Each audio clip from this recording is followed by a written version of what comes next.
Colorado Confusion. May 15, 2019 by Anna von Reitz. For some reason, Colorado is very important to the federales. So important that they have spent a lot of money, time, and effort to undermine all efforts to organize a legitimate and fully constituted Colorado Assembly. There have been continued pernicious rumors that I betrayed the Colorado Nine and gave them bad advice. The bad advice came from a self-professed insurance agent named Michael R. Hamilton. They followed his advice, not mine. With great regret, I severed my association with the Colorado Nine some weeks before they transgressed against the municipal government.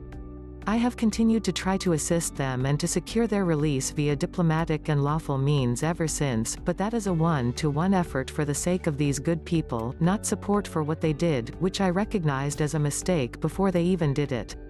Now there are more disinformation agents working Colorado, trying to break the effort to organize a lawful state assembly. Why? Our research reveals that just as the major banks were committed to a sort of diabolical suicide pact, with each major central bank controlling one part of the gigantic bank fraud, it appears that each state had a piece of the action, too. Delaware was the purveyor of the Chancery Court and municipal corporations. Illinois brought us the plague of the bar associations.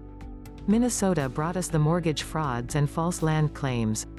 North Carolina provided a safe haven for territorial oppressors. But why the special extreme efforts to control Colorado and Michigan, and prevent those two states from forming legitimate state assemblies? What is their special role in the great fraud against the American states and people? What is clear is that both these states, Michigan and Colorado, are key. A few years ago I made a pilgrimage to Lookout Mountain in Colorado. It is a mirror for Lookout Mountain in Georgia. These two places have spiritual meaning to the cabal, and are surmounted by the graves of Freemason Grand Masters. Standing there among the whispering pines and overlooking the vast country beyond, I remembered the Egress Treaty, by which the states agreed to allow the territorial government to come onto our land and soil in defense of our states and our people. No other reason. Instead, they have come and occupied our states and ravaged our people in the name of protecting us. And now, for some reason that is not yet completely clear, they are playing a desperate last-ditch effort to derail our efforts to establish lawful state assemblies in both Michigan and Colorado. I don't know why yet. What is so special about these two states? Maybe it doesn't matter if we know. What matters is that we persist and establish competent and correctly constituted state assemblies in both of those states.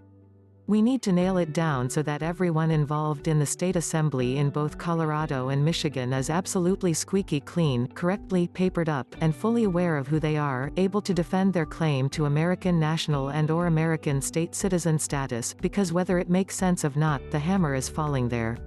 And the anvil must answer.